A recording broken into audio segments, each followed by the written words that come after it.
What is going on YouTube? Hayden back making another brand new crypto TV episode. In today's video, we are going to be looking at XRP, Ethereum, Bitcoin, ANKR, and if we have time, the S&P 500. As you guys know, we do a different cryptocurrency here on the channel every single week, and we are going to be wrapping up ANKR very soon, which means we will be picking another altcoin next week. Otherwise, moving into what we need to look at in today's episode, some very interesting trends are starting to form. Now, yesterday we left off at some crucial levels within the in the market. XRP immediately saw big movements to the upside like 2 days ago and today or yesterday, and what we've decided to do was, it's back on our radar, but kind of just wait until we can find some sort of uptrend, some sort of indicator, technical support level or resistance level that will allow us to make a conservative trade on the coin and not, be, too risky in our, in our buy-in or stop, or short position. Not only that, we are going to be looking at Ethereum, which is hitting all-time highs, Bitcoin bouncing off bottom support, and KR, which has broken outside of its descending fract or symmetrical triangle and is currently hitting its resistance level, which I want to talk about with you guys in a minute. Otherwise, if you are new to the channel, definitely make sure to subscribe, turn on post notifications, leave a giant thumbs up as this does help support the YouTube algorithm. Make sure to follow me on Twitter at CryptoVOfficial. This way, if you have any questions, comments, or concerns, you can DM me over there. Otherwise, let's jump into today's episode.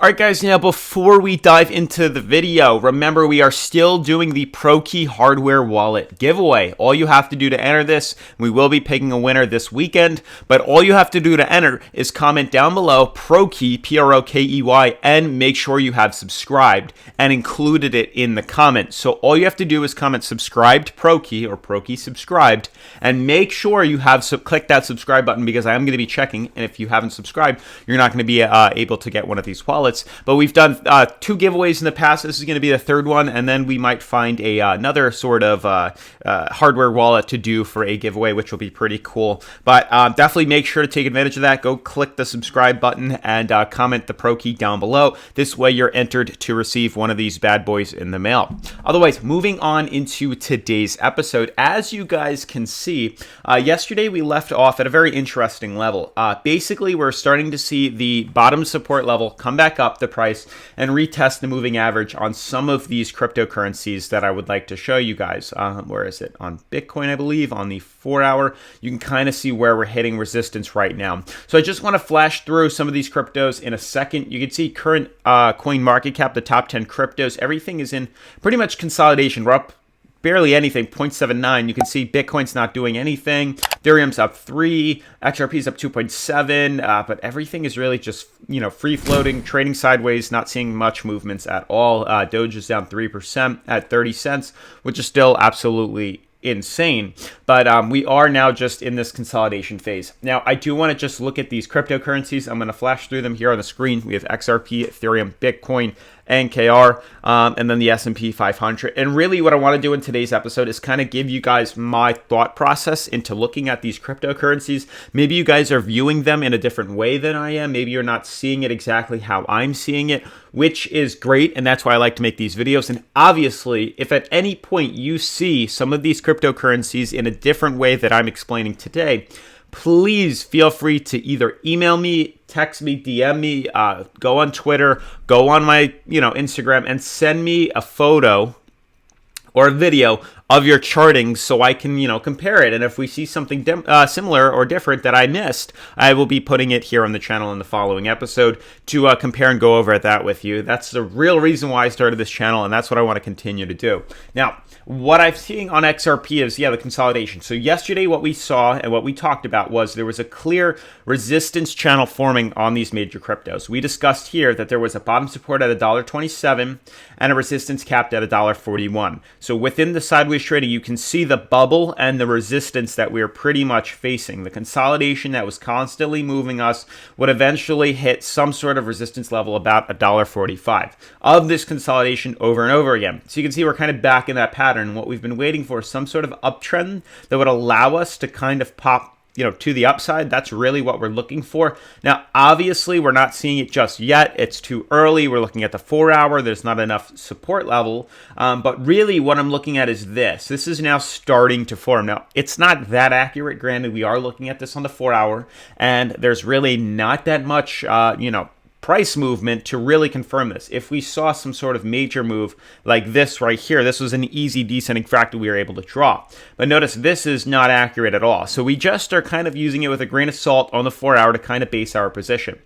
Really what we're looking for, and what I'm looking for another buy-in opportunity onto XRP to hit a target which could be back up to all-time highs, which would be lovely, which is pretty much at $2. What I'm looking for is a breach above our resistance point. Notice the second we broke through this resistance last time back in April, early April, which really wasn't that long ago. This is all happening within a month because we're looking at the 4-hour. We were able to break all the way up and exploded from $1.45 all the way up to $1.96. Now, the same thing can happen within this cryptocurrency. Now, granted, when we decided to break here, notice we were pretty much overbought from the start, and then we shot up in the overbought market all the way up to $1.95.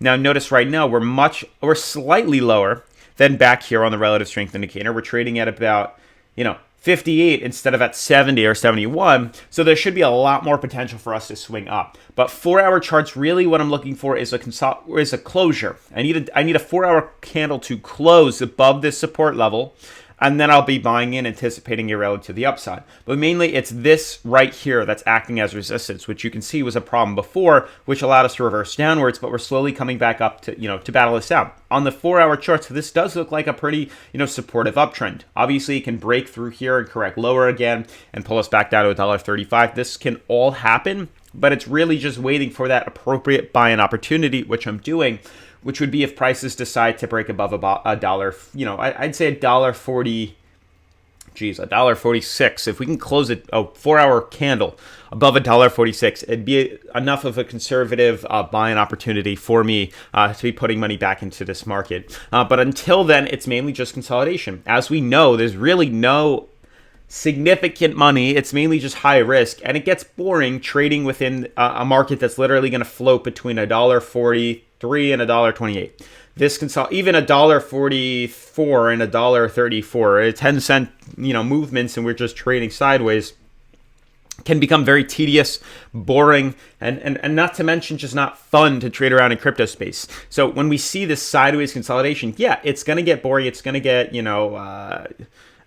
not going to want to trade in it, and you shouldn't be trading it in a consolidation phase right now. But it does help us kind of figure out when this next pump is going to happen. And there should be a lot of volume that comes, usually after sideways volatility like we're seeing, that will allow us to go even higher up in the market. So mainly my focus on XRP, the next target would be closer to $2 if we manage to break through this top resistance here. So if we can break through $1.43, close a daily candle closer to $1.46, then I would be fairly bullish on the coin swinging all the way back up with that amount of volume to like $2. There really wasn't any resistance here as it started to swing all the way back up. Yeah, maybe now on the way down we've made some new supports and resistances, maybe $1.53, maybe $1.71, but I still think if we can confirm a breakout above $1.46, then we're going to start to head back up. Maybe we'll use this uptrend as a means of pumping higher. So that's really where my head's at on XRP. I'm not going to do anything just yet until I see that confirmation break. There are other cryptocurrencies that are looking slightly better, but overall right now this market is in a very weird, consolidation bearish market phase, and it just seems like a lot of people really don't know exactly where this market's going to be headed to. And I'm kind of in that same boat, because out of all these cryptocurrencies that are that fell fairly deep and are hitting resistance, look nothing like Ethereum right now. Ethereum breaking through its all-time highs, currently at over 2750, which is absolutely insane. A beautiful little double bottom formation shot the price up all the way to the upside, sending itself right into being overbought. So we'll see how much higher it's going to want to move to. It obviously can, and if I see that, hopefully it brings the rest of the market with it. But Ethereum is just way too pumped up right now for me to want to invest in it. I mean, let me know what you guys think about Ethereum down below. I'd love to hear your opinions on it. But right now, for me, as a conservative investment strategy, if I'm not just, holding and buying long for Ethereum, it just doesn't make sense to be buying in now. It really doesn't. There are plenty of other cryptocurrencies that aren't trading at overbought levels on the daily that we can buy into. I mean, Bitcoin might be one of those, to start. I mean, Bitcoin on its daily is not overbought. It's actually extremely low. I mean, it's the polar opposite of Ethereum. Ethereum is hitting overbought and hitting all-time highs. Bitcoin just broke out of a bearish divergence and is falling lower, and honestly looks like it's going to start to form what could be lower high formations, which could be something like that. I mean, I don't know exactly just yet. We haven't formed that. Obviously, I did get stopped out of Bitcoin very quickly, just this morning, actually. Yesterday, we saw a little bit of uncertainty, but we fell just a little bit lower today for us to actually stop ourselves out. But on this immediate bearish drop to the downside, and the immediate hit on the bottom support, there was enough, room, which we anticipated the ripple effect, to push us back up. So we had to capitalize off the run slightly, but the immediate reversal back down was enough to stop us out, and then we kind of floated back up. Regardless, the bearish divergence is still on Bitcoin, and that's just, to me, a big red flag in regards to putting money back into this coin or the market as a whole. That's why I'm really just get in and get out, and I'm playing it really conservative now, because in a bull market, it's, on a rally like this, it's very easy to just put money in, and if you messed up, you wait a week and it'll probably go back up higher. But in a market like we could be entering now, in a bear market, you put your money in, you wait a week, it's going to drop lower. You wait another week, it's going to drop even lower. And that's something you have to consider. You might be missing out on the small opportunities of an incline like this. We correct all the way down. Let's say we swing right back up like we're doing, and then we drop even lower.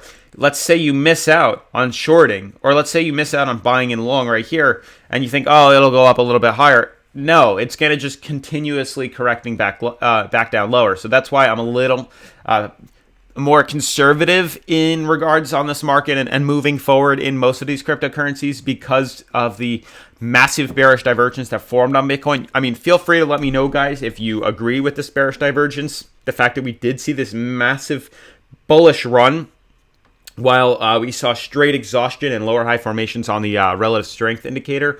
It was all reason to believe that we're probably going to continue to dip. And the fact is, we're currently retesting resistance right now. We're just consolidating. I mean, I don't know exactly. It's a tough space on here. I need one more confirmation to be sure that Bitcoin has a downtrend right now. Yes, this could be the start, or we could immediately swing right back up to, 60K. It could very easily do that. But right now, what I'm waiting for is another pattern of support. I'm trying to catch these early, keep in mind, because this isn't accurate. I need a third point of contact for me to be sure that either we're in a downtrend or in a support. So right now, these are all just, fully drawn on. They're not that accurate just yet because I only have 2 points of support and I only have 2 points of resistance at the top. I need a little more technical analysis and technical indicators to fill in the price so that I can actually see what the heck is going on within Bitcoin. And hopefully you guys can understand that. It's way too early right now. I've made plenty of money off other runs. It doesn't make sense for me to just be throwing in my money right now when I can just wait for another prime opportunity to be doing that, to be buying in. So that's why I'm steering clear of Bitcoin and some of these cryptocurrencies for right now. I hate to be that. I want to see some cryptocurrencies, break out or see a big short opportunity so we can capitalize off the runs. But if the market doesn't appear to show that, I'm not going to be wasting my time buying in. I mean, we could easily see if this is accurate right now, like if Bitcoin is accurate and this downtrend is actually what it says it is, which is hard to do on a daily with only 2 key support levels, or 2 key indicators, which is 2 right here. I don't know what's going to happen. I mean, if this was 3, I would easily say that we're going to see a correction back down and pull back down lower. And it still can happen right now, but I'm just waiting on that next retest. We could be doing something like this, moving lower. It's very possible. So we can use this as a small indicator. We can even, swing ourselves over to the 4-hour to get a general overview. This might help us out a little bit more. We can maybe just tweak this downwards. Just like that, maybe now we can see some sort of a trend or pattern. I don't know if I would do that. Maybe something like this. But there is some sort of descending fractal now forming on Bitcoin's 4-hour. So this looks a little bit better. We're currently retesting resistance and there is a downtrend. we might be breaking bearish on Bitcoin for right now, and we may actually see this. So I anticipate this run. Obviously, we could obviously flip bullish. I don't know, but for right now, I'm anticipating this run to the downside right now. This would confirm the descending fractal on Bitcoin. So let's wait to see if that happens. If we see a short opportunity, we'll buy into it. And lastly, ANKR. I did, tell you guys this since putting ANKR on the channel, that we did see some sort of, bullish support level, and we did have 3 confirmations on the daily, which was good. 1, 2, 3. Problem was the resistance at the top.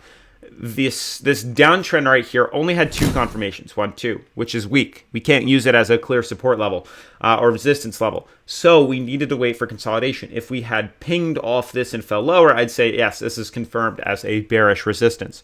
We didn't. We actually broke through it, which I wasn't surprised about because it's a weak support level or resistance level.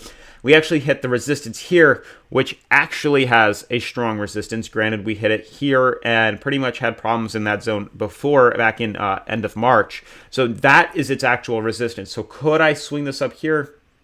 Very unlikely. It doesn't necessarily play out that well. But really what I'm looking at right now is more so a descending or an ascending fractal. We have an uptrend, we have our resistance right here, and we're having problems at this zone. So we may be consolidating and filling in this gap. And if we then see a bullish confirmation where the daily candle wants to close above this resistance, now that we've pretty much just consolidated up into it, and we can close the daily above this resistance here, that's what I'll be buying in. Really what I'm waiting for is to see something like this. We consolidate, we test this, we close the daily above here, and then boom. That's the rally that I'm looking for. Otherwise, guys, that's pretty much going to wrap up today's video. We got to wait for the S&P 500 to open up. There's a good chance we could start to head lower, and I really do think we're going to probably fill in this gap, which sucks because I put a lot of money in. But that's what happens. Mainly the bearish indicator on the MACD, the fact that we're retesting overbought, and looking like we're hitting resistance up top. It's all signs of a bear market. And if you look at the weekly or the monthly charts on the S&P 500, they all scream correction. But we'll see. Otherwise, guys, definitely make sure to comment Pro Key, subscribe down below if you want to win the next Pro Key wallet. Make sure to follow me on Twitter. Make sure to subscribe, turn on post notifications, and I'll see you in tomorrow's video. Peace.